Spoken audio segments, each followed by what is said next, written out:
wrong idea about what it's like. It's not continuously raining. Um, it rains a lot, but not for like months on end. It'll rain for maybe 30 minutes sometimes and be just kind of overcast for the rest of the day. And then some days we'll get, 3 or 4 days of continuous rain. So, Right. We got well, it was quite a bit today, but it hasn't rained for hours. They closed our skate park because there's like 4 or 5 puddles. So we never get rain over here, So they're overreact big time when we do get rain. It's ridiculous. what do you mean they closed your skate parks? Like the security guard locked it up and went home. Oh, so you have So an I'm on-site security at your skate park, like an dude, outdoor yeah, skate park. You have it's on-site security. crazy. Just in yeah. So here we have one skate park in Las Cruces. It's like a college town with 100,000 people. One park, terrible transition, and they hired security for I don't know. People were fighting, and normal skate park things, but they hired a security guard and so yeah, if it lightnings, he'll close it down for the night. If it rains, close down. And so it's like, okay, cool. We'll just, go ride around the street or go to El Paso or something. It's crazy. It's so different. You guys don't have such a thing, huh? No, all of our parks are just kind of wide open, and yeah, Yeah. between the regulars that go to parks, we all kind of have an understanding on how park etiquette goes. Yeah. What not to do and what to do. I mean, obviously, there's always goons around that do goon shit. Yeah. See, when we dive into it more, it'll be interesting because we have here in Cruces maybe 4 or 5 BMX riders. El Paso has quite a bit more, 10, 12, 15, but still not a crazy amount, And like I mentioned, we don't really have a core BMX shop. And you'd mentioned that maybe the core shops help keep the scene alive and thriving and stuff like that. So that'll be fun to get into because it sounds like you have a huge scene up there. And we Yeah, don't no, have we very have an much. absolutely an amazing scene. Everything from uh, beginners to dudes that have been doing it for 30 years. Cool. Okay, I'm gonna do a quick intro. We're recording. All right, guys, what's up? I'm here with Corey from 503 BMX. We ended up chit chatting a little bit on Instagram because of a video. I'll put that up here on the screen where I was kind of saying some ignorant shit. So Corey and I are going to discuss bike shops, and he has 503 BMX, so he has a lot more insight on what it's like to actually run a shop and the impact it has on the scene. Where I'm just kind of looking from the outside in. My opinion was that bike shops are cool, but they're not necessarily necessary. And there's ways that we could still have a thriving BMX scene without bike shops. And I also feel like the industry is way behind. And so we're going to talk in about all of this. And maybe I'm going to change my mind. Maybe he'll change his mind. Either way, we'll have a really great discussion. Corey, how you doing? I'm doing great tonight. How are Good, you? good. Yeah, we're chilling, we're chilling. So he just got done at his shop, closed up, and now he's on here chit-chatting with me. And so about the video that I put, what was the biggest part where you're like, this guy's an idiot? It was the distro part, saying, Okay. basically getting rid of distros. Hmm. That's the part that got me to say like you don't understand what's going on, because the brands that you love and the brands that you ride are the distros. Right. Um, there are a few bigger distros out there, but majority of the BMX is their brands are their own distros. Yeah. So, Yeah. Somebody else told me that because like Sparky's is Shadow, and yep, who does Fit use? Sabrosa and Rant, and then they Right. also Right. help out Bone Death as well. They also distro for Bone Death. And Fiend, I think. No, No, no, that's Blackout. Fiend, yep, Blackout is tied in with Fiend. Their main brand is Kink. Um, Yep. oh crap, what's Kink's house brand? Cinema, Mission. Cinema and Mission. Yep, yep. Now, I got in a really good conversation about Fit and S&M because they have their own distro too, right? They also have their own manufacturer when it comes Exactly. to So they're it. going the So whole they're way. in their own kind of universe and can create and do amazing things right there in house. And there are a Where few who are distributing like stolen and those less known brands, but you're right. For the most part, the big core BMX brands, they distribute themselves. And that's a good point. But see, and I part of the video, I'm not necessarily saying bike shops are the bad guys. I feel like again, you'll correct me, but no matter what, the bike companies are gonna essentially survive. And the vibe I get is that they set their margins and the money they need to keep surviving, right? And but they also set your margins. You don't necessarily have a say. Those bigger brands say, "Hey, this is the MSRP. You can't sell it for less than that. You can't undercut and things like that, right?" So they kind of control not only how much they're making, but how much your margin is. And what it feels like is that they will keep it so that they're good, but it's almost like Trek in the mountain bike world, or going there, where the bike shops are left to fend for themselves and figure it out, because no matter what, they're selling direct to consumer and they're also selling to the bike shops. And so they're going to be fine either way. Whereas it's like, hey, here's our bikes, thank you for your business. Figure it out, figure out how to stay in business. Do you feel like that at all or no? no, I don't. I get a lot of love from the distros, and there's a few of them that I have grown to have very personal relationships with, and with that, yes, they have to buy something from Taiwan. They got maximum minimums that they got to purchase, Right. so they have to shell out that upfront money. So they bring it in, they unload it, they get it ready, and then they bring a markup to the shop, and then yes, then they have a set price there to the consumer, because that's, you want that to match up to what their website says. Um, most people, most riders will go to a bike shop, than go to direct. Whether that, even if it's online. I think, like you were saying in your video, Source, Empire, those are all shops, Right. and Right. they obviously are killing it in the e-commerce set. So that's just another way for them to get a little bit of padded, and it's not a negative thing. But I mean, I could turn around and sell whatever I want for whatever I want. It doesn't mean I'm going to sell it. Yeah. Right. I personally own everything in my shop. I don't owe anybody for anything. Um, where that could be a different gray area for other shops. Yeah. And you see, and they have to pay for shipping, or no, you have to pay for shipping when you buy parts from them, but minimums you can get That free shipping and stuff depends. like that, right? They do have these thresholds to where,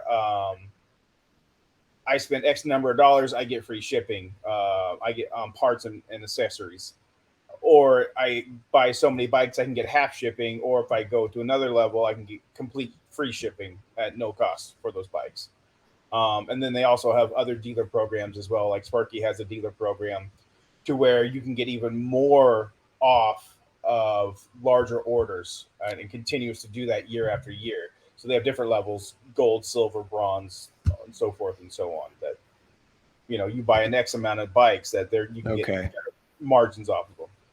So those guys who are selling massive volumes, say online, are at a higher tier, so they're getting better perks. Yes. Okay. Um, That's interesting. And I do like, if I go to a shop or a brand's website to look at their bikes, for reviews or whatever, they have, buy the bike here. So like Kink, for example, you can buy the bike from them, but they do push it pretty hard. Check out our dealers and find a dealer near you and stuff like that. But Mhm. what, to me, it doesn't make sense why they would push, other than the support for BMX, but why they would push it, because they're obviously making a lot more money by selling direct. Why do you think they push it? You know what I mean? Because those people that run those companies are writer-owned companies, and they want to see it succeed. They want to see guys like myself and other small shops, especially in BMX, succeed. They're not there just to take it out of somebody else's pocket. So that's a huge thing. Yeah, I forgot where I was going with that. I'm sorry. No, it's okay. It's okay. I just it seems like a tough spot to be in a bike shop because you've got rent, you've got to pay employees if you're doing that, you've got liabilities, you've got all that risk. Look, none of your stuff is tied up in credit, so that's good. You have the assets with the stuff.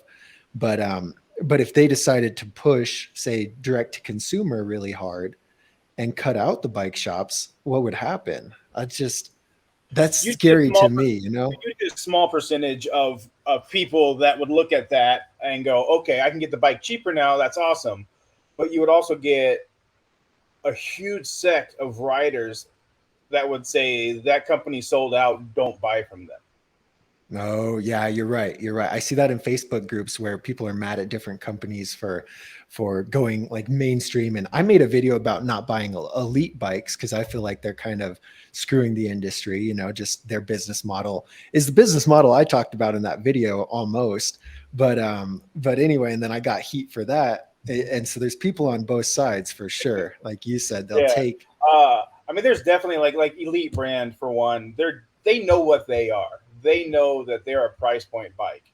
They know that they don't want to be in department stores, and they don't want to make and cut into and try to fight for a higher end market. They're looking for that parent that is looking at the price tag versus what you get for the price you pay. Right. Right. I So said they're they feel decent it. value. They are decent value. Like they're not too bad, but they do base off that direct to consumer. But did you? I think I saw them on. You carry a lead or no? Yeah, Elite has started to kind of slowly try to get their way into bike shops because they want to be, somewhat of a contender. Same with Throne bicycles, with the wheelie bikes.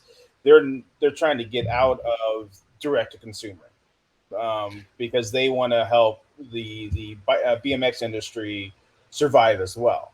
Um, because especially in Throne, they do a lot of ride outs in Southern California, and they're a big part of I think helping Elite change their mind about direct sales Okay. because those riders that ride for Throne are under the same umbrella as the Elite distros, and so they go on rides. If you go on to Throne's Instagram, they do a rides all the time. Their riders are always out there chatting up and riding with the people that are out there on the street riding. Throne is wheelie bikes, Yeah, and they're owned by Elite, or they're kind of the same. They work together. they're under the same umbrella or in the same Okay. house through Gotcha. distros. I don't know if the same owner that owns Elite owns Throne or vice versa or anything like that. I'm not too versed in those brands to know what Yeah. goes on behind the scenes for them. So let me ask you: do Elites have better margins for the shop? No, They're about the same, the 35 or so percent. yeah, Okay, so that's interesting because I figured that that's how they would get in the shop so good is by letting you guys have better margins, and move in that way. But if it's all kind of standard and they're moving away, because in that video, that's what I was saying, the Elite video, I was like, hey, look, here's the deal. Kink puts on event, Kink sponsors riders. Like the money you give to Kink goes back into the economy, and that's good, especially if you care about the sport and like your dreams to be a pro rider. It'd be silly to support a company who doesn't pay back into that dream. And so Mhm. that was the thing with Elite. And then people are all, you're dumb. They're cheap bikes. Like they're good. I don't want to spend $500. And I'm like, all right, I can't win. But I mean, that was those always bikes my are take all on high it. ten. They're made in China. They're not Taiwanese made. Mm, So the QC control that they have is not the highest, but that's not the market they're going for. right. Um, It's small kids who aren't going to break a high tensile steel bike anyway. yeah, And they're cheap. yeah, they're fairly really inexpensive for what the market's and I only bring in nothing less than the Destro or the one below that. I just won't have in my shop. Because And it's too bad. yeah. Okay. Nice. Okay, got standards. I like Yeah, it. yeah. I like it. Really, sealed components, sealed hubs, sealed bottom bracket, sealed headset, 3-piece crank. If you kind of hit those marks, I'll start looking at you to have you in my shop, Yeah. and then I know what I'm getting into with the product that I'm selling. You do a lot of Colt, right? That video of the delivery driver was funny. He just threw the boxes over. That's hilarious. Yeah, we all have bad days, right? But yeah, no, I've been dealing with Colt. I've owned a few Colt gateways myself during the wintertime. I don't Mhm. always necessarily want to ride my high end stuff in the wet and the crap weather. So there's been many times I've picked up a gateway and just rode that for 4 months, 5 months, and it did just fine. I'm not doing huge things. I'm too old for that. I'm beyond that point, but I still like to go out to the park and do stuff. Just having fun. Yeah. I like how simple Colt keeps it. But if anyone's gonna go like direct to consumer, I feel like Robbie's really smart and Robbie jumps on different trends. And I you gotta don't think keep your eye Colt on that guy. ever will do that. And you're right, Robbie is very smart. I think Robbie is interweaving itself himself and his brand into the culture beyond BMX. So Yeah. more the street culture with their branding. Yeah, I wish I could bring little bits of all their little stuff that they do, like the dog dish and the basketballs and the miscellaneous, grinders Yeah. that they put out. Um, but yeah, Yeah, because how quickly I remember kind of hearing about Robbie leaving Fit, whatever, and then Colt started with Dakota, and I was like, whoa, but it just blew up, you know. So that guy's got it figured out. Whatever he's doing, you got to keep an eye on. well, that's the But thing. then He's a go writer ahead. himself, and from what I know, I got some friends that came from that area. Like Robbie went out there and rode with everybody. He rides as far as I know as often as he cans at HB on Wednesday nights when they allow bikes. Yeah, And he rides with his riders. He's out there on his bike. He's out there conversating and getting with the young guys, and he's not afraid to help out young riders and throw them on a Colt. Like he's not, and I think that's that's cool. why people have so much love for Colt. So Panza, what do you think about Anthony Panza? I really don't think about Anthony Panza. Just out of sight, out of mind. Yeah, that's. I mean, I'm sure he's a great writer. He throws down, and like watching his BMX edits. I don't watch his YouTube channel. I don't watch it very much either. Yeah, but people love it. He does very well. Where Oh, I'm he does. going with Oh, that, absolutely. And he's doing his thing. And I'm not saying I don't watch him in a negative way. It's just that's yeah, not my interest. yeah, it's not your thing. Yeah, that's fair. Um, where I was going was that so he has anthonypanza.com, I think, Yeah. but he'll sell bikes direct to consumer through his Shopify store. Mhm. And it's an interesting way, I feel like, to cut out shops and to go through his millions of viewers and just again direct to consumer. And I don't know. It's would a model like that be better than a shop? Because the shop Well, still offers more value. yeah. And someone like me or you could not go call up Robbie and go, hey, I just want to like keep 40 bikes in my garage and sell them out of my garage. They're gonna go, you don't have a brick and mortar shop? You're crazy. Get out of here. Right. Anthony Panza has a following, and he's one of Colt's riders. And he's coming out with a lot of like sellable merchandise. The colorways that he's coming out with, kids are attracted and drawn to it. So as a business owner, and Robbie Shoes, like I would do that with one of my riders. If I had a business like that, I'd be like, all right, sure, yeah, here you go. If you want to order these pallets, I'll sell them to you just as I sell them to any other shop. And as a bike shop owner, you don't feel like that's unfair or anything. No, I don't feel like he's taking sales away from me. I'm a local guy. I care about more about my local riders than the guy in 3 states over. No offense, but like the local riders here need my attention and my help, and needs me here in my shop supporting them. Right. Um, Obviously, I have an e-commerce site. That's part of doing modern business. Right. But I also don't put completes on there. I don't put frames on there. I don't do bars. I don't do wheel sets. I don't do forks. I don't do any large stuff like that. Unless you reach out directly to me, then I'll see each situation and then maybe send something out to you. Yeah. But the basic stuff, stems, other merchandise like that, yeah, I sell all that stuff on a weekly basis. Right. Right. And so you're more concerned about what you have in Portland versus Panza selling to a bunch of people all over the US, even though some of them might be in Portland, but you've got your main scene that you're more worried about and Mhm. care about. Yeah, because the guy that buys that from, like, say, is a young kid from Portland, Oregon, watches Panza, loves Panza. He's getting stoked on BMX. He buys a bike from Panza. He gets the bike. It's in a box. He has to put it together. Yeah. Uh, and I'm sure you've built completes out of a box before. Yeah. So you know that there's a lot of things to touch on that bike that might not be, all laid out right away. So then, if they break something, they come to me. They come and go, hey, we're not understanding how this works, and either I can explain it to them. I've got no problem with that, or I can take it back and put it in my stand and then charge them for the repair. Right. So either way, you're pretty confident that they'll come in one way or another, whether it's for a repair or just the help putting it together. Because I guess to me, putting it together is not that hard, but I've been riding and working on my bike for a decade or so. But first time I took my bike apart, the first one I had, and I took the bottom bracket apart and it was unsealed and balls went everywhere, And so I'm like, great, what do I do now? And I Yeah. guess for a new person that is kind of a daunting thing. Because that goes back to where I was at, where I'm saying essentially bike shops are cool but not necessary.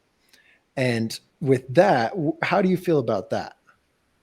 About how you saying bike shops are not necessary? Right. Yeah. Well, on the biggest night that you go out and ride at your park, how many BMXers are out there riding with you? Oh God, seven. 7. Seven. Um, I Anybody here in Portland can go, Mhm. hey, we're riding tonight here. I'm bringing a barbecue. Let's meet at the park. Everyone's invited. You'll see 40 BMXers show up. That's rad. Yeah. That's why bike shops are important, because they keep the scene alive. They're the heart of it. And I'm not the only BMX shop here in Portland. I'm not the only shop that has a passion for BMX either. And that's why there's so many BMXers here, because it is such a thriving atmosphere here that you know they can go so many different places and have so much fun and keep the scene alive. Yeah, and keep riding. And so you've got more potential customers there than you would over here Yes. because you guys have a bigger scene. Now, do you think the scene is because of the bike shops or the bike shops are because of the scene? That's an interesting one. It's like the chicken or egg. Well, I think if you go like yourself, you said you wanted to open up a shop. You go Right. find 500 square feet in the hood somewhere that it's going to cost you $300 a month. You make sure Okay. that thing's locked up tight. You put some parts in there, and you spend 3 years building a scene, having jams, doing stuff for people. You'll see more and more riders show up in 3 years. Then it'll double your scene. Hmm. A bike shop doesn't have to be big at Right, all. right. Like, you need one stand. You can get one of those ones that anchor into a wall and call it good, and have it just an open shop. See, this is where one of those things are, you made me think about that's a really good point because having that around, it just the way I got into BMX was because I saw a guy riding, right? Mhm. And I feel Yeah, like it's similar for everyone. It's like a yeah, contagious thing. You're like, hey, that looks fun. I'm going to try it out. And then a majority of people though get into it, and it's not a very sticky sport. Like they ride for 6 months and then they get hurt, they don't progress the way they wanted to, and they're like, BMX sucks, and then they dip. But if you have a big scene, you're able to make friends in those first 6 months, you're more likely to stick around. And Yes. and I never really thought about that. And so you're saying the shop kind of holds that together and keeps that scene there, so people will stick around. And the bigger it is, it's like a contagious thing, the more potential influence. But you could also argue that like X Games, Olympics, and the online presence is the same thing. And now instead of seeing somebody ride in person, you're seeing it on TV or on YouTube. And like I'd say Panza is getting a lot of people into the sport. But if they're getting into the sport and they don't necessarily have a scene, they might not stick around very long. That's exactly it. That's interesting to think about. But what if riders were able to make a living or decent money at an amateur level so that they stayed in the sport longer, and that would contribute to getting people into it instead of say a shop influence? It was just an amateur or semi-pro riders influence around. I mean, that's fine. I mean, because you're only as good as the riders you ride with. Right, So I agree. the stronger riders you have, the more you're going to be being able to toe the line and bring the younger crowd and the less agile crowd up to your level, because they're going to want to be like that. And that's just the way it is. And as financials go, like it takes such a long time and energy and effort to become that pro level that people want to see, because especially around here in Portland, like there are, I can give you a 20-man list of amazing writers that you can go on Instagram and see their edits and see their clips and see what they do, and you're going to ask like, why is this guy not getting paid to ride his bike? It's a competitive deal right now. And the level of what pros are doing is insane. So getting paid as an amateur, it's not going to happen unless you start going to contests. Contests are a huge thing, but Yeah. that means you have to have some way of paying for gas to drive to one contest to the next. You got to have heart for that. Most Yeah. riders want to freaking hang out with their friends at the skate park, go work at the freaking Dunkin' Donuts, and then get off work and not think about work and go hop on their bike. Go That's the ride. most. That's what people want to do, because BMX is fun. Yeah. So it's more, yeah, that's interesting. And I think you have a good point about the shops helping grow the scene. But, and so I guess with your stance, your stance is right. It's that shops are necessary. Yes. Now, we'll find common ground and say they're necessary for a thriving scene, but not Yes. necessary in the grand scheme of things, right? Because without a shop, you could still get your bike, you could still put it together, and so on. It's going to be a little bit harder, but it's still possible. Oh no, it absolutely is. But it's like dying fruit on a vine. It's like Okay. it might grow at first. You might get excited, but if you don't nurture that and grow that and take care of that fruit, it's going to sit there and wither and die on the vine, and it's not going to go anywhere. There's a lot of small towns around here that have skate parks that nobody goes to because there's not riders there to ride it. There's Um, nothing there. mhm. So they're necessary for having a good scene. But okay, and your analogy, the fruit is the BMX scene, right? Withering Yes. away Yeah. without the scene. Now, I think a big point from my video was that I don't know if you've experienced it. I doubt you're like it, but the entitlement part. So if you're uh, like, I'm a bike shop in Portland, why don't they support me? Why would they buy online?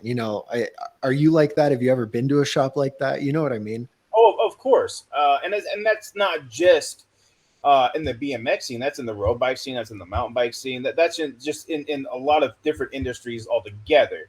Uh, Right. Used cars, you could say, freaking the guy down the block has a chip on his shoulder, and he goes, "I've been selling used cars for 50 years, and this guy down the street just opened up his lot, and he's selling more cars than me. I'm pissed off at him now." Yeah. So Yes, there is that, and it's also a huge mindset that I have, that I'm here in this shop in a position of service. I am here for the riders. I'm not here for myself. Whether that be the 6-year-old kid that comes in on a Walmart bike to the 25-year-old dude that freaking just did a freaking whip bar down a freaking 10 stair that needs to freaking borrow a tool. Yeah. Like, I'm here to be of service, not to have my ego get away from me. And I have a very big ego, and it takes a lot for me to calm it down. Right. That's good. And it sounds like when I was looking at, your custom bike stuff, the way you started out, your niche, Mhm. um, that you're not necessarily opposed to change. And so it's good, that we can talk about these things and think about it. Because one analogy I thought of is, say, magazines. Mhm. Ride BMX, I used to love, I'd go to Barnes and Noble at the mall in high school and find the one Ride BMX, or yeah, it was Ride, and the magazine, and I'd look at it and probably buy it. And that was cool.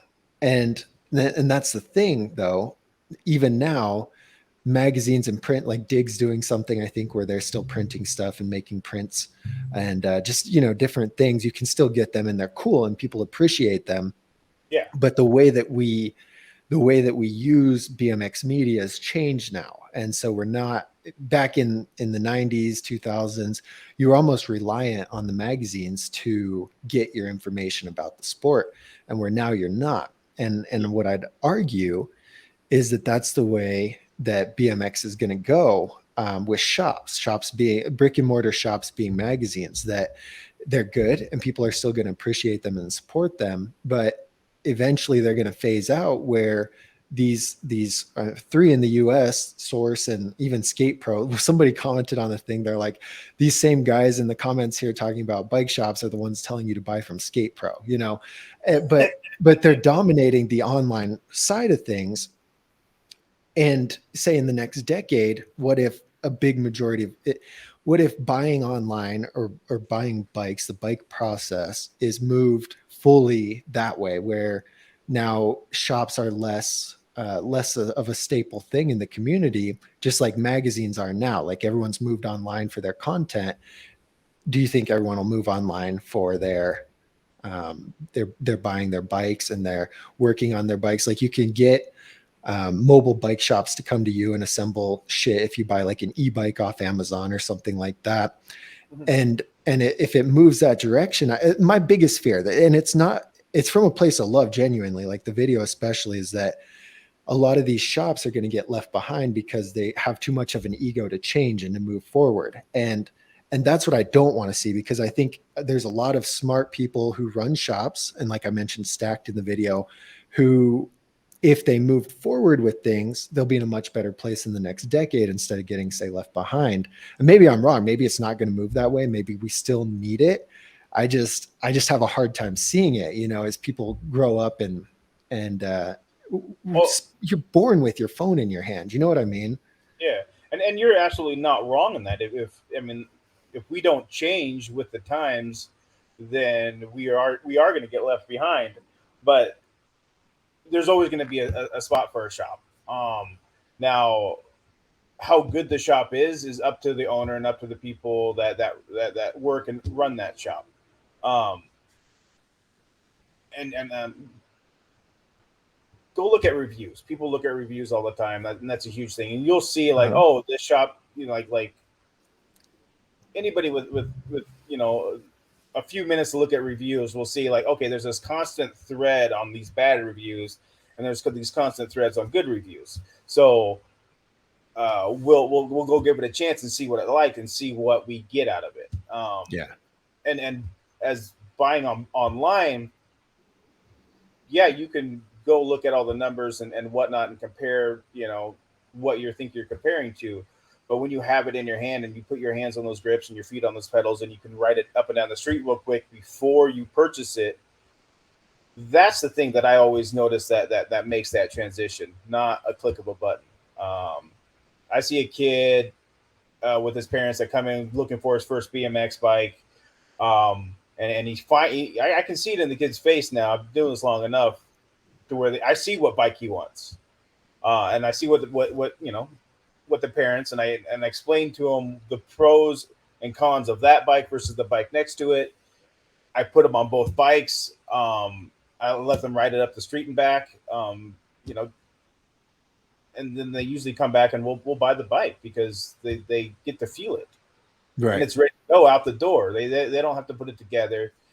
They don't It's have to all wait dialed in. for it. Yeah, I dial all my bikes in, and I also here at my shop give them a tune up, a break in tune up. So in the next couple of weeks, after they ride it, they bring it back because you well know when you first put a bike together, things Things come come loose, loose. Yeah. wheels, headsets, all that stuff, and bring it back to me. I'll dial it back in, and usually after that time, it's only when you take hard hits and you're really learning something does it need to be looked at again. That's So one thing. You're online, right. you miss that aspect of it. Exactly. And being that and that's the same for me. If I'm going to go say to Best Buy and buy a computer, I'd rather just be able to drive there and get it and come back home with it and have it in my hands and everything than wait for it to come online. Like I totally agree. And in my world, where all the bike shops, like no joke, I've gone there, said, I need this, I need handlebars. They're like, we have KMC chains, right? That's the most BMX stuff they carry. They're like, oh, we can order it for you. And I'm like, fuck, so can I, you know? Yeah. And now if they actually had that in hand, that convenience, I'd pay an extra 10% for it just to be able to have that. But is that, I mean, and I guess your prices are about the same either way online. They're not much higher. I kind of looked and, Well, it online retailers, especially the ones that buy in bulk, can get cheap, work get their away cheaper. margins down a little bit. But I base all my pricing off the manufacturer's website. Okay, off the So MSRP or what yeah, they're selling for. yep. Um, and so even in that sense, though, if you decided, well, we're a brick and mortar shop, we don't have the volume online, we're going to sell it a little bit higher, right? Even at that, there are people who do it for the convenience. And being able to ride the bike is, like you said, that hands down, that's amazing. And I wish more people were able to experience that. But even if you added extra money onto it, would that be enough to stay in business against these massive people who are just selling to everybody? Uh, what do you mean, massive people? And Well, what? like Empire and Albies and all of these guys that are just pushing massive volume. Like it as it moves to more online. Well, I can tell you, I've been to Empire personally multiple times. Uh-huh. Uh, Bunch of great guys out there. Never had a bad experience out there, and this is me being a shop owner going there. Yeah. Um, so they've been in it for a very long time. They've got some deep ties with Full Factory, Odyssey, Sunday, and all them dudes. Um, so when you're buying from Empire, you're help supporting a brick and mortar store from a single owner, a Reiner owned shop still. So I True. don't mind that at all. Okay. Okay. But something like Amazon, that was a hot button Amazon, topic. yeah, that's a different freaking animal. That's like going to Walmart and trying to buy a Colt or a Kink or something. It's not going to happen. What you're going to get from Walmart is absolute trash. But Um, what if you didn't? What if the industry said, you know what, we're going to just push volume on Amazon, cut our prices down, and just go that route? you would see a lot of brands die Yeah, because there's nobody there going, "Hey, this is what I ride. This is the part I ride. This is the company that I ride for, and this is why I ride for them." But this also company also makes a really good product as well. Um, that's how because there's certain parts that I ride, and I've been riding for years, and I will tell them that. But I always make it that they have an option of that piece that's coming from my mouth saying, "Hey, I've ridden this, and I know people that ride this part, and it lasts. It holds up to abuse." And then you also got this other part that should do that as well. That's from a reputable brand and company. Um, what do you want to put on your bike? You're not going to get that from Amazon. Amazon's going to push to the person that's paying Amazon the most money. you mean the consumer? No, the or business. the So like brand, the if the advertising elite on it? goes to Okay. Amazon and say, I want you to push all my bikes, I will give you an extra X amount of dollars. So anytime somebody types in BMX in Amazon, all elites come up. Yeah, All yeah. elite products, all elite blah blah blah, and everybody else will be pushed down to the bottom until the next guy comes around and goes, hey, I will give you this much more than elite to push my stuff instead, and Amazon will jump on them. There's no loyalty, there's no nothing with Amazon. It's all about the dollar, and that's what will kill um, a homegrown scene like BMX and so forth and so on, like stuff like that. It's one thing to do with shoes and Nike, like they're another big company. Like people are gonna buy their stuff regardless. But when it Right. comes to BMX, like people have an emotional connection to the stuff they ride, especially in BMX and the bikes and the brands that they enjoy watching the riders ride and the technology that goes into their parts as well. And you don't Um, get that from Amazon. I listened to the was it Jeff Bezos a biography, but it talked about how Amazon will take the best sellers in different categories and they'll private label their own version of that and then Yep. completely cut that, like screw that person over. Just like it's crazy. And I'm like, wow, that's Yeah. pretty messed up. But you're I mean, right. They don't care as a one way or business another. sense, that's great business Right. sense. That's a way to line a businessman's pocket, but that's not what BMX is. BMX is not a businessman's pocket. We have worked very hard to keep it what it is and honest and to the best of our ability that we can do it as Yeah, BMXers. everyone's got a good eye on it for people like me and just different directions that the sport's going. They're like, no, no, no, we don't want that to happen.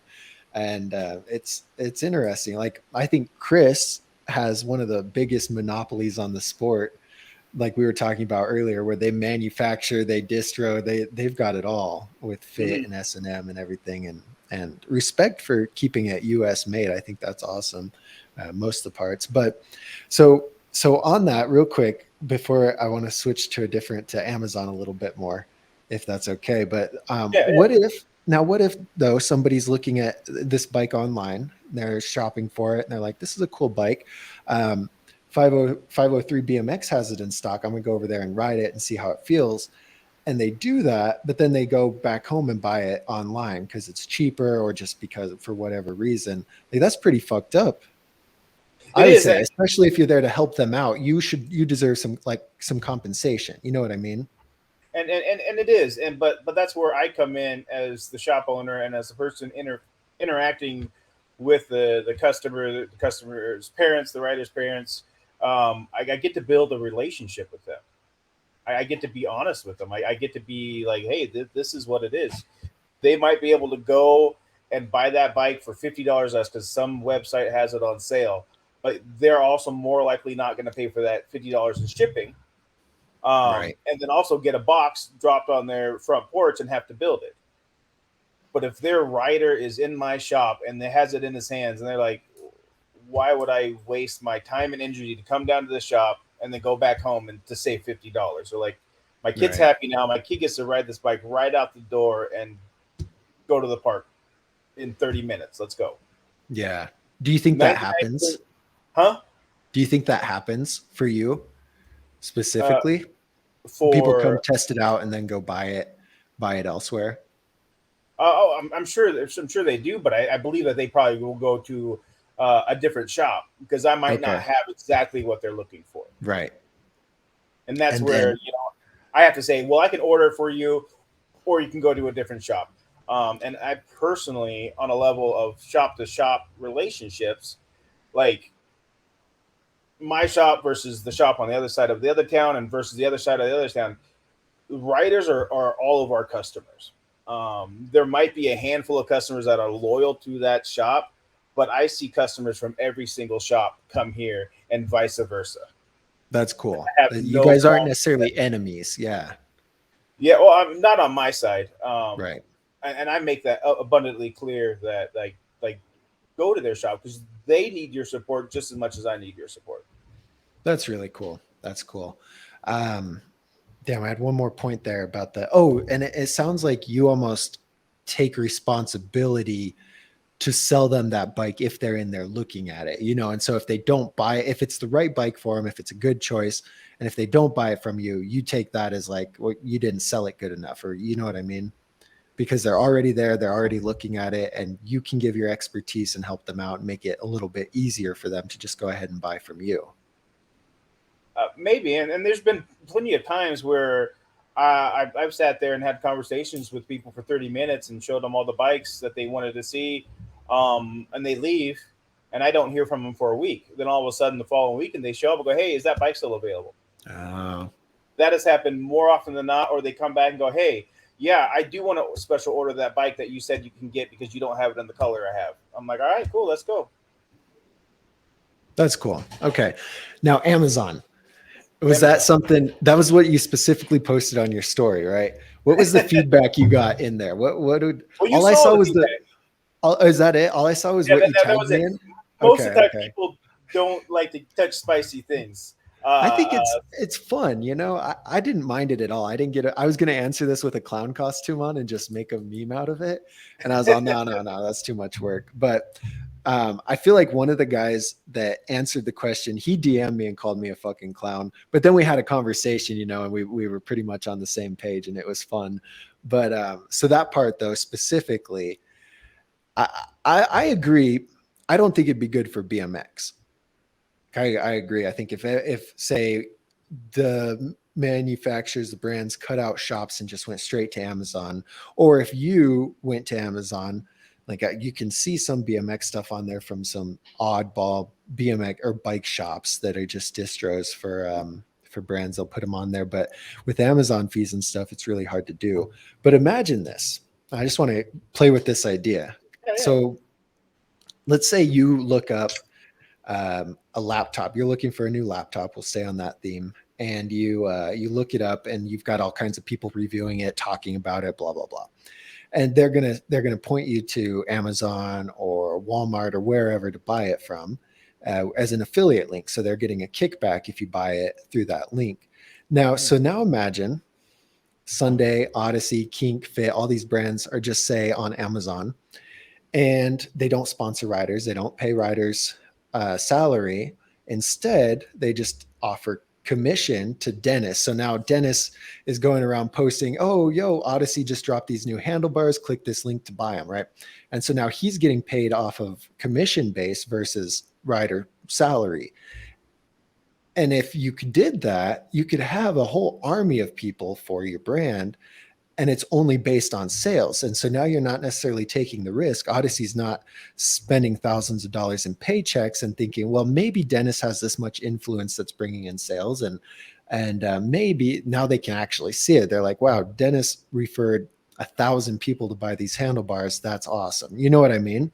What if BMX shifted that direction? Is that going to happen? Is that possible? Oh Because no, then, that absolutely isn't going to happen. That would no kill way. BMX also, because watching edits on YouTube gets kids excited, gets riders excited, and go, "All right, I'm going out and ride. Let's go out and ride, boys." Like we sat here and did our thing for the last 30 minutes, watching YouTube videos. No, we got to go hit the park. Let's go. Like I got this thing I need to go get at the spot. Let's go get it. Who got the camera? Like Gets that's everyone what hyped. yeah. And if somebody's just doing it for a cut, they're just regurgitating and vomiting garbage, and nobody's gonna freaking buy anything. Um, I mean, just like influencers. Like, do you listen to influencers anymore? No, because you know what they're about. You're like, oh, you're True. just doing this for money. Like, whatever, get out of here. And so nobody really freaking cares anymore about You that want type of. genuine expertise. Yes. And so are you getting at like bike shops have that genuine expertise versus the random guy on Instagram who's an influencer for say Fit or something like that? Mm. Because we do kind of see through that now. Yeah, yeah. And that would be in a weird freaking odd future for that to happen. But like the people that promote Fit are the people that ride for Fit, the people that Right. work for Fit, the people that do that stuff. Uh, Even the local kids, going, "Hey, I just got my new Fit sprocket," in hopes that Fit will repost their story, which is not a bad thing because that means like, hey, people are out there buying their stuff because they pay in these writers to design and create these parts that the customer base wants to have. Hmm. So of course, I mean, what's the cost of reposting someone's story? It's absolutely free, Right. and it Yeah. gets somebody so stoked and so hyped, like, hey, freaking, I got noticed. Let's freaking go, boys.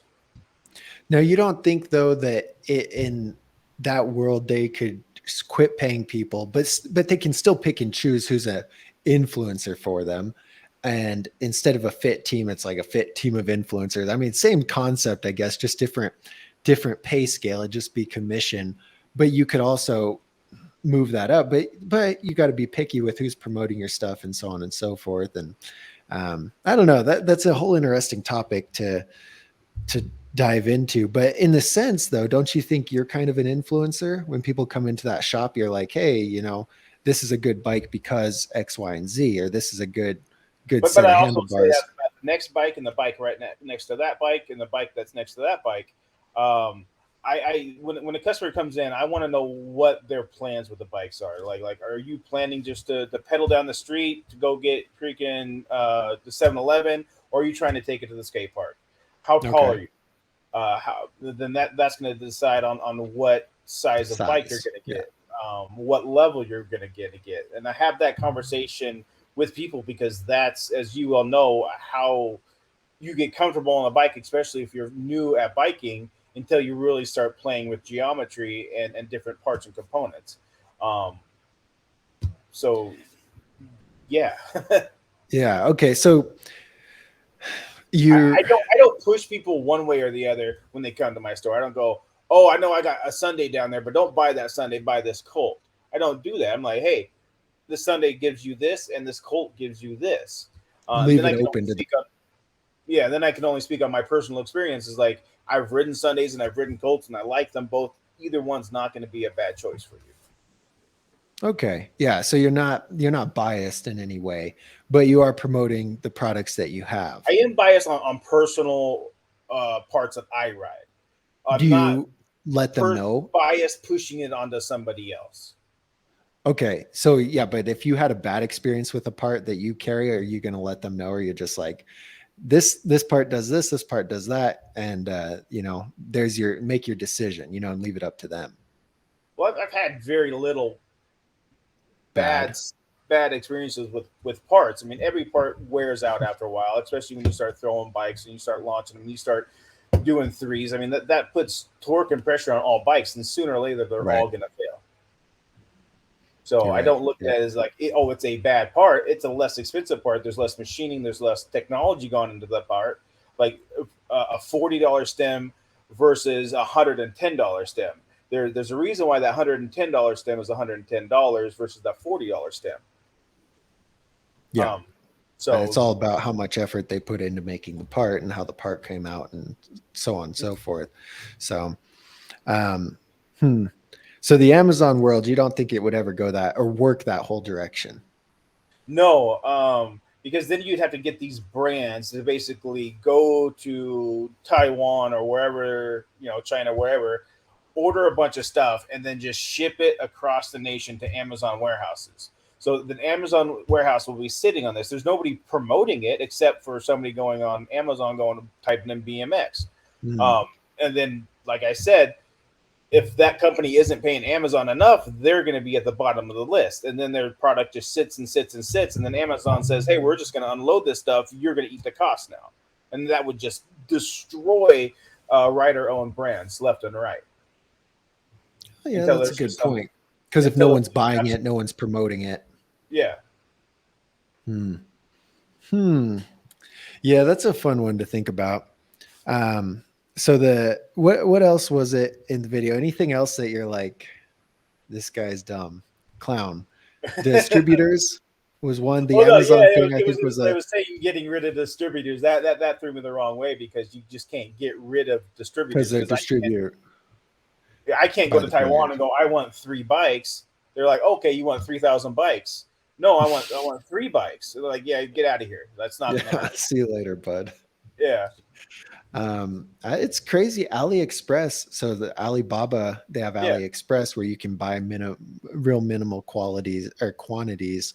They're going to cost more than wholesale, but they also cost less. So you could get like full chromoly bikes that look strikingly similar to, say, Kink or something like that. They're probably not the same quality control, but it's not like somebody I know this guy who he's all, oh yeah, I bought this titanium frame from Alibaba, and I'm like, bro, let me know how that works. Like, I'm really curious.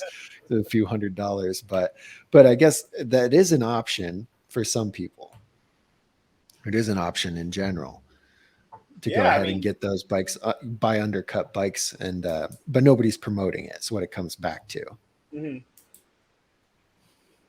And now, but some brands with distributors though, they're the core brands distribute their own. So that now they're taking extra markup though. Do you think there's room there that they could have leave for more profits to the shops? No. They're getting by with as little as they can. Yeah, usually, um, let's see. So let's take Colt. So you got Hmm. Robbie at the top of the food chain. I believe there's two reps underneath him. I think maybe an office gal, but maybe not. And then there's maybe two, maybe three warehousemen when they're really busy. So you got a crew of Wow. 4 to 6 people working, moving your stuff out the door, sending it to the shops or sending it direct. And then you have probably more riders than you've got actually employees that are working in the distro itself. Because the riders are the ones out there in the street promoting this stuff and pushing this stuff, and the riders going to see like, damn, Dakota Roche did that on that frame. I got to get one. So they're more important essentially to have the riders, and because the influence on the brand, than the And that employees. also creates a feel and an atmosphere when you got a good group of riders out there that like dudes that ride for Bone Death have a look and a feel, and they're a bunch of freaking awesome ass dudes. I've met a handful of them, but they have a look and a style that is Right. not Sunday. And so those BMXers that you know are like the dudes that ride for Bone Death are going to gravitate towards that stuff, and just like metal, and a few other those types of brands, FBM, they're not going to pick a Sunday because that's not the image and the feel they want from their bike. But the dudes that like Sunday and Odyssey, they're going to be all about Sunday and Odyssey and not go by a Bone Death frame because Right. that's not what they gravitate to. And that's not a bad thing. That's a beautiful thing in BMX that we can have all these different styles come together, do one freaking awesome ass thing. Hmm. Well, and we all got into it. I feel like most people, it's just a way to get away from everything and have fun doing something, and progress on your own, right? You're not reliant on say on the football team. You've got to rely on this guy to do good, this guy to do good, this guy to do good, and make it an enjoyable experience. When you're riding, it can be just by yourself, doing your own thing, but then you connect with people who are on the same wavelength that also just want to do their own thing and have fun on a bike, and it creates a good experience. um, but how does, let's see, we're talking about if the brands had lots of room in their margins, you know what I mean? Because they're, say, Chris, say S&M and Fit going full circle on their stuff. Mm. Does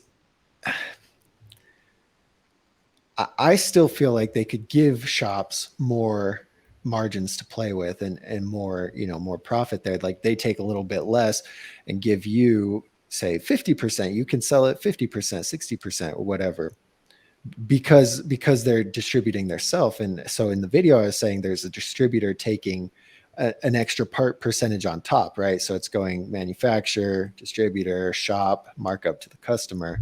And Yeah. so now it's more for these core brands. It's a bigger, I feel like a bigger percentage that that the manufacturer's taking, and then it goes, you pay that bigger markup, and then the customer pays your markup. And so there's three stops still, but they have a pretty big, um, I think a pretty big margin that they're taking for themselves. And The markup from manufacturer to distributor to me is less per part than I make off the part. So they're taking less than Yes, shops. Yeah. yes.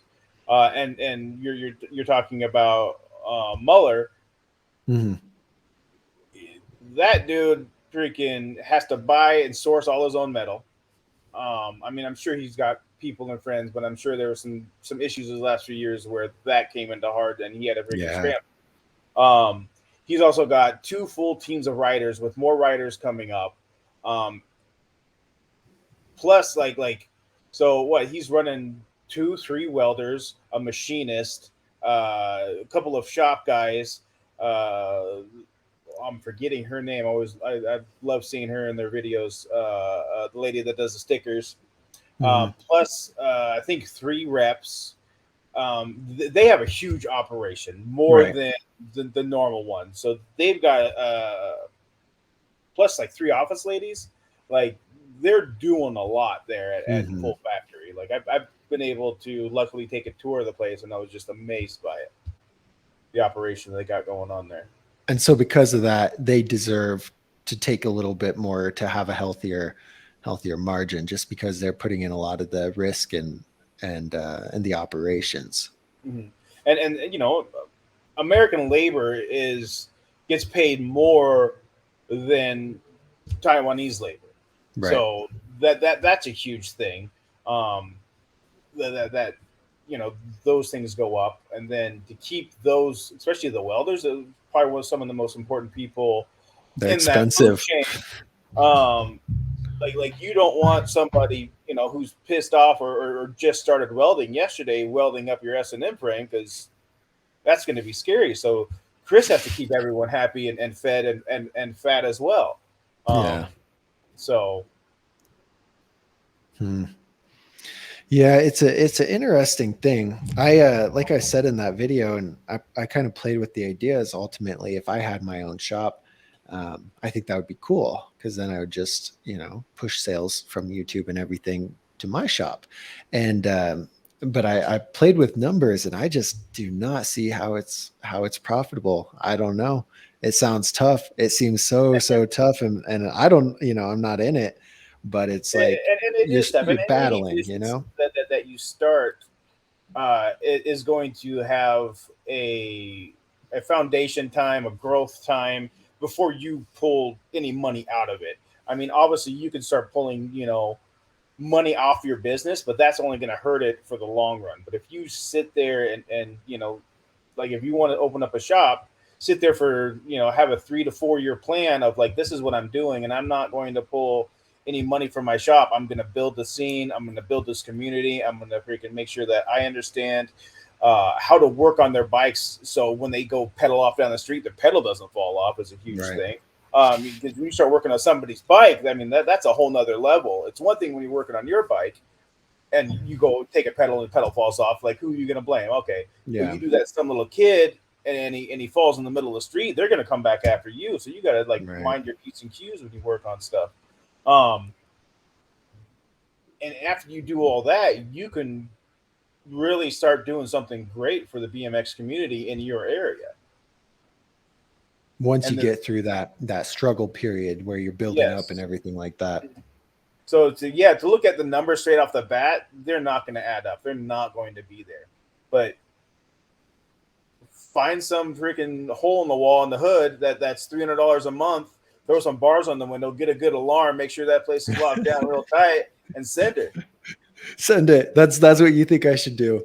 Yeah, Uh Dude, yeah, with the numbers, I was all I just, it seems so tough. And like mad respect, especially right now through COVID. Any guy who had a shop through COVID, you guys are crazy.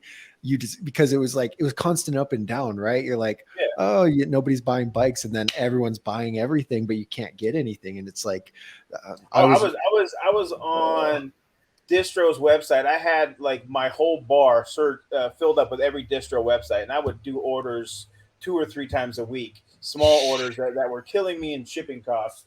But uh, that's what I did to keep my shop full, and I had my shop full. I made sure that I was not going to freaking let you this weren't that out when somebody showed up. You made sure yeah. you had stuff.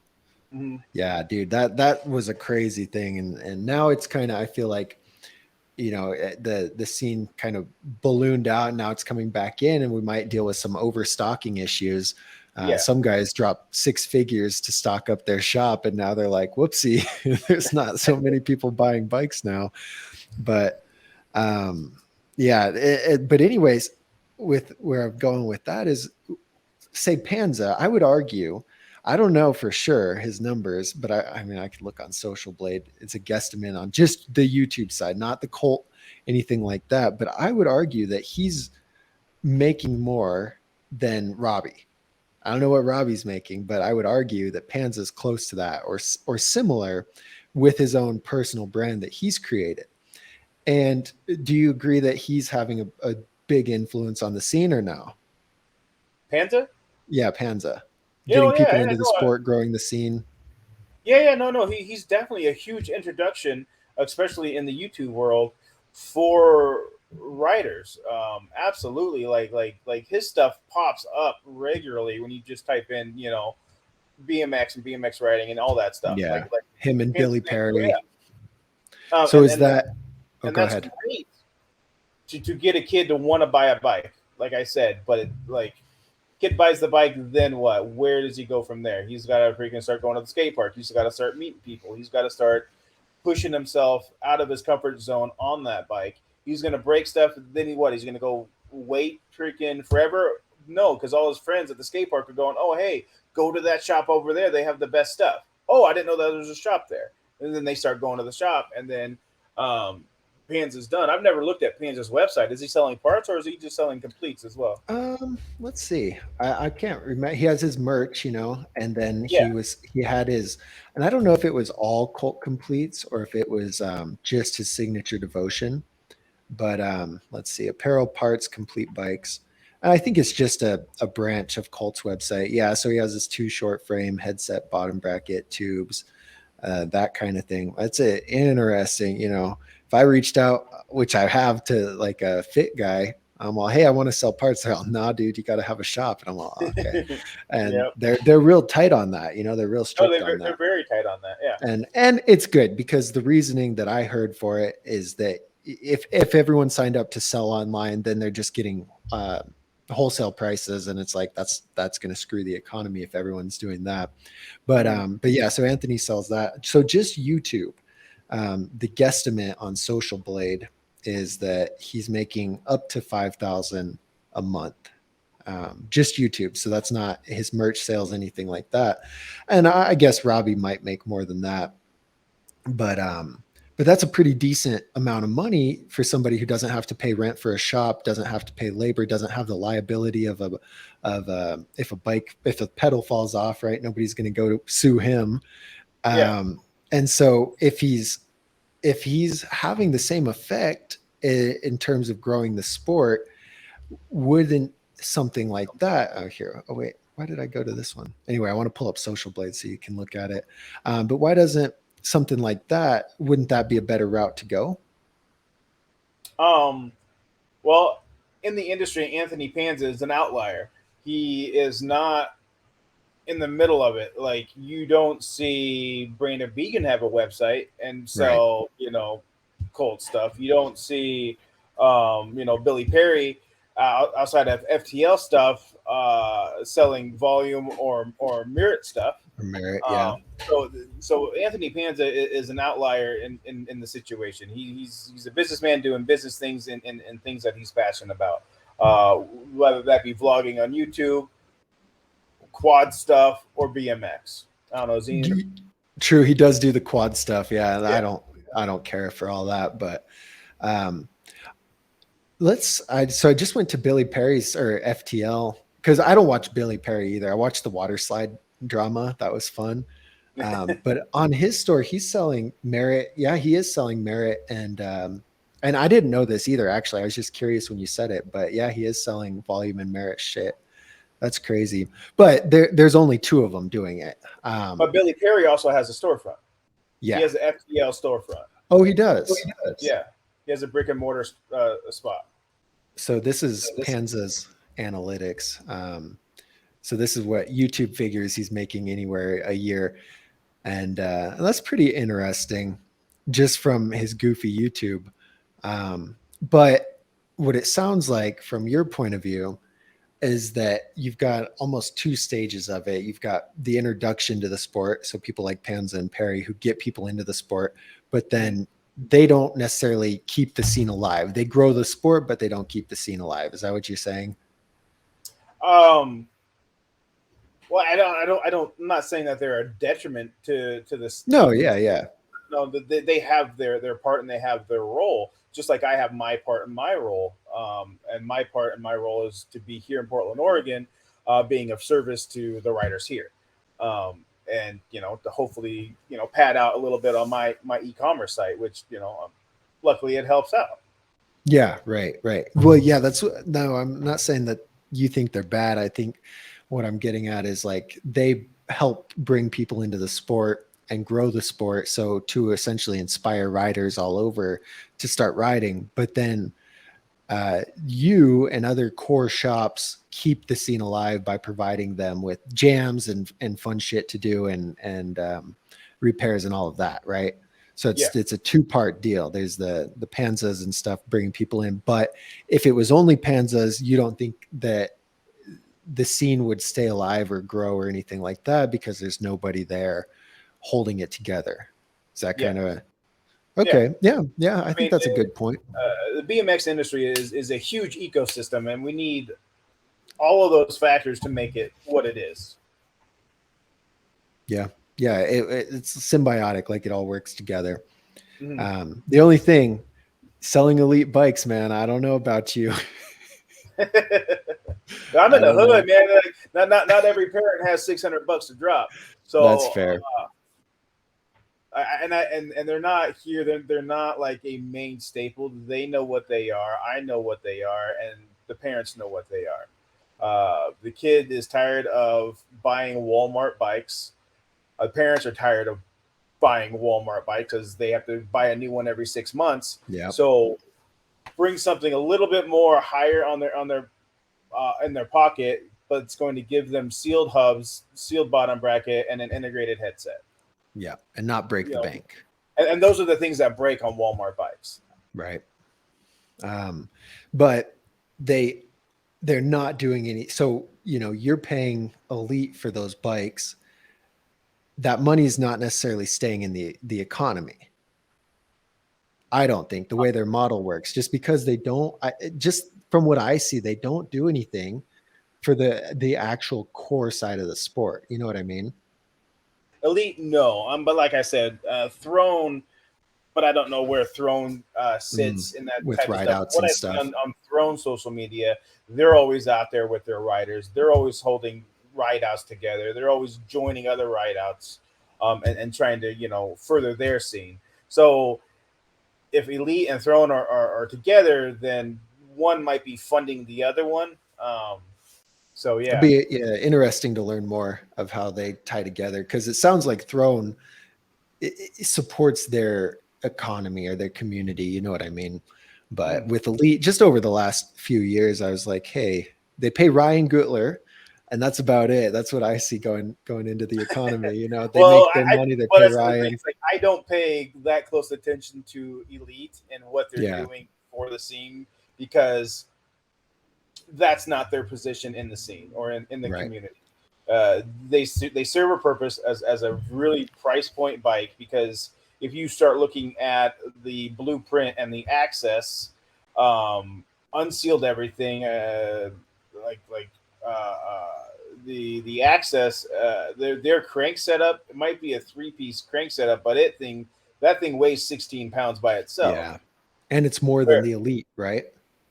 yeah, and Yeah, I believe so. No, I think it's less than the elite. But so when you buy the elite, you still get a tube 3 piece crank. You get a mid sealed bottom bracket, so everything's replaceable when it does break.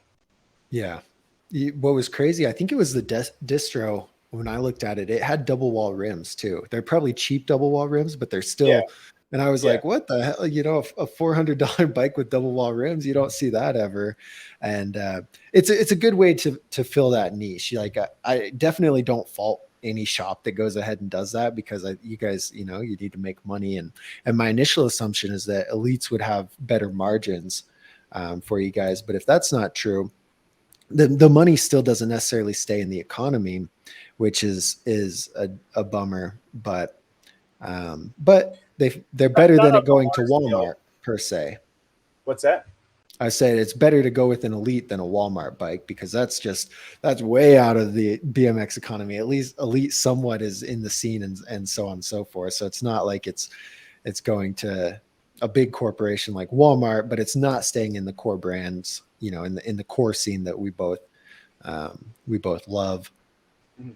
Well, I mean, but what it does is helps me as a shop build a trust and a relationship with those people Right. that buy that bike. Because if I didn't have that bike and they saw, you know, the Colt Gateway for 450 or whatever, they're like, I can't really afford 450. Yeah. Um, and so I'm glad I can have it there, so that rider can at least get on something. Um, but believe me, yeah, they are not the mid high end bike. They're not. Right. And Elite knows that. Elite knows what they're doing. They know they're the price point bike. Hmm. That's a step outside of department store bikes. Well, that's kind of what. Who's the collective guy? Shit, I can't think of his name. You know who I'm talking about. The English guy started collective. Vaguely. Wow. Anyway, collective bikes I think are the exact same thing, you know, with Mafia and Elite, and they're just the price point bikes that you can get pretty cheap and sell pretty cheap and fill the need better than one piece department store bikes. I just wish they'd figure out, and then maybe it's coming. Maybe they'll figure out a way to stay in the economy and support BMX with, you know, if BMXers are supporting them, I think it's fair to go back and for them to put some money back into the sport, whether it's paying riders or even events or whatever they decide to do.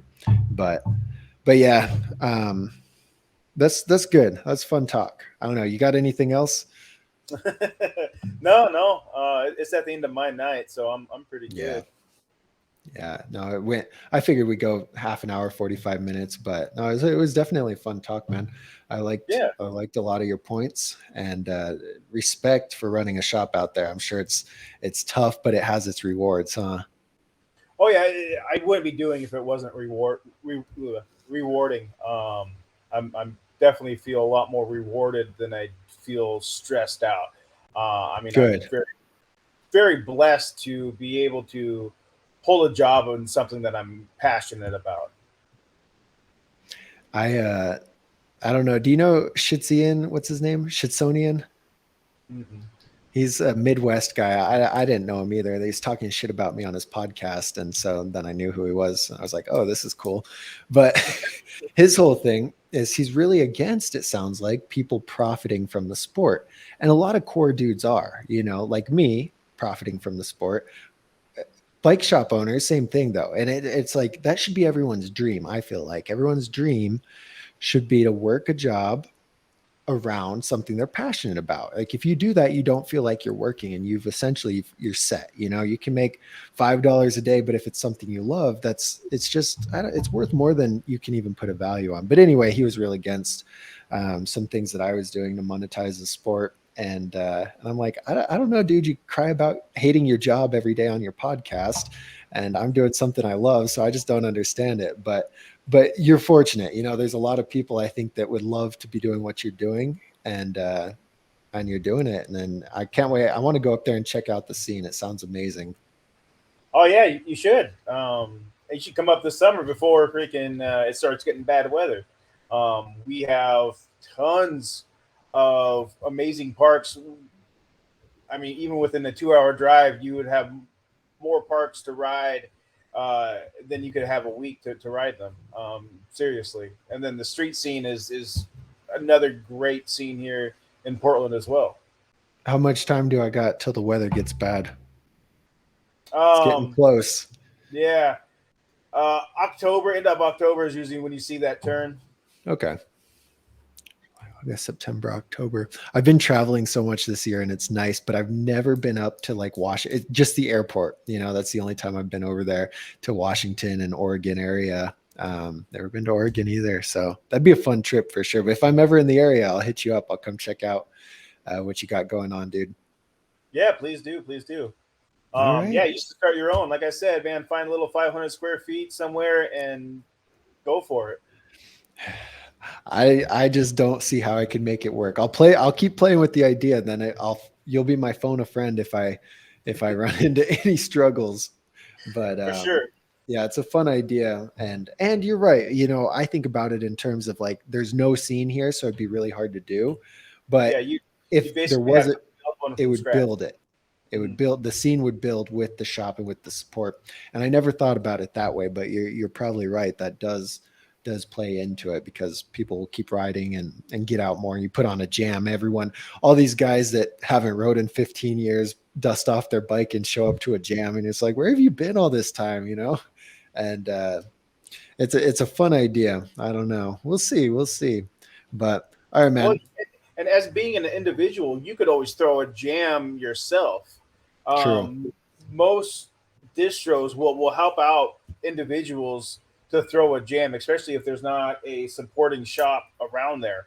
They will throw you, usually if you ask and hit them up, be like, hey, I'm throwing this jam. You got to make a flyer. You got to have a date. You got to have times. You got to have location. And then they just, ask to, put their name on their flyer, and they usually will help you out with a little something. Hook it up with some product to give out. And yeah, that's a good idea. That might be fun. I might think about doing that in El Paso. Yeah, throw a little jam, just see who shows up and what the scene could be. Yeah. Um, well, cool, man. Well, keep up the good work. I appreciate you chit chatting with me, and we'll be in touch. And yeah, dude, have a good one. You want to say anything about the shop before we go? Um, I don't know. Check out my IG 503 BMX. All right. Yeah, check out 503 guys. The powder coating stuff, you got to check that out. It's the custom bikes look incredible. But yeah, if you guys are in Portland, definitely go check it out. And we'll see you guys in another video. This has been a fun chit chat with Corey. I don't know. I don't think I changed his mind. Corey, you still think that shops are good? Yeah, no, no, shops are good. Definitely don't need Amazon. No. Yeah. Don't sell on Amazon, Corey. You're doing great. All right, man. You have a good one. Enjoy the rest of your night. Thanks for chatting with me. Oh, thank you for having me. Have a good Yes, one. sir. Bye bye.